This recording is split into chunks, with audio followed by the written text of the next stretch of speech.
Hey, good morning everyone. Welcome once again to Kotak Securities weekly fundamental podcast. I am your host Rini Mehta. Have you ever wondered what drives the market's mood swings?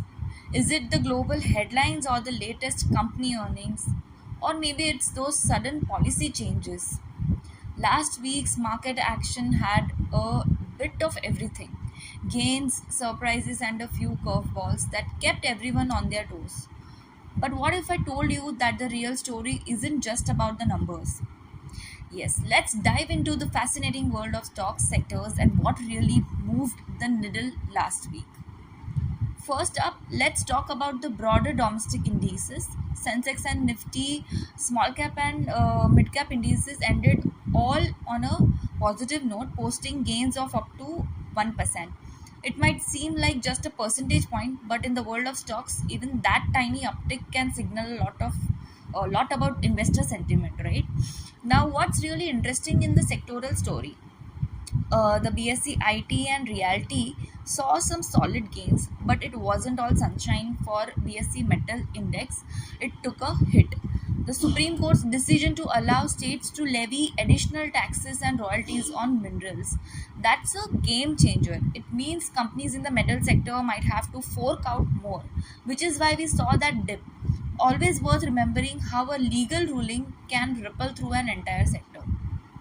Speaking of ripples, first quarter result season just wrapped up and Nifty reported a 5.2% year on year increase in net profit. Not too shabby, right? But here's where it gets even more interesting. India's CPI or retail inflation in July fell to 3.5%, down from 5.1% in June.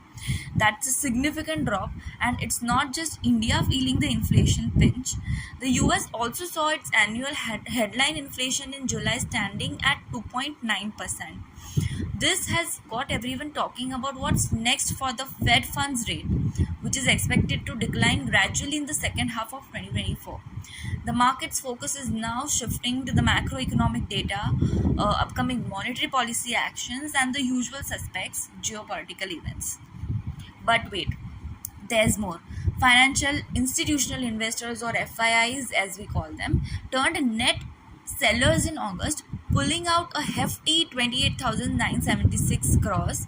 It wasn't just India, other emerging markets like South Korea, Taiwan, and Thailand also saw outflows.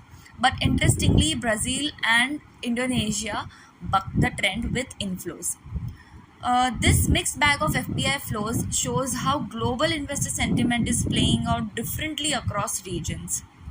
Shifting gears to company news and stock ideas, EPL delivered a strong first quarter performance with sales and EBITDA growth of 10.6% and 6.6%, 16.6% respectively. What's driving this, you ask? A market share win in the oral care segment and adding more customers in Brazil, just to name a few highlights. Their management is pretty bullish, guiding for double digit top line growth and over 20% EBITDA margins in the medium term.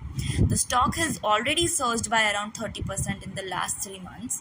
With this momentum, we have upgraded our target price to 270, making it a solid add to your portfolio.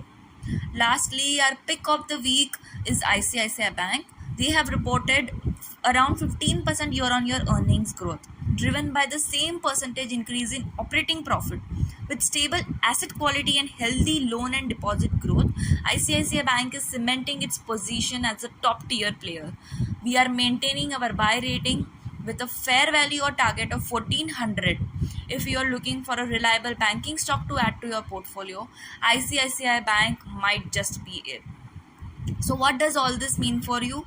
Well, the market is full of opportunities, whether you're tracking sectoral shifts, keeping an eye on inflation data, or looking for a next stock to add to your portfolio. The key is staying curious, asking the right questions, and of course, tuning in to keep yourself ahead of the curve.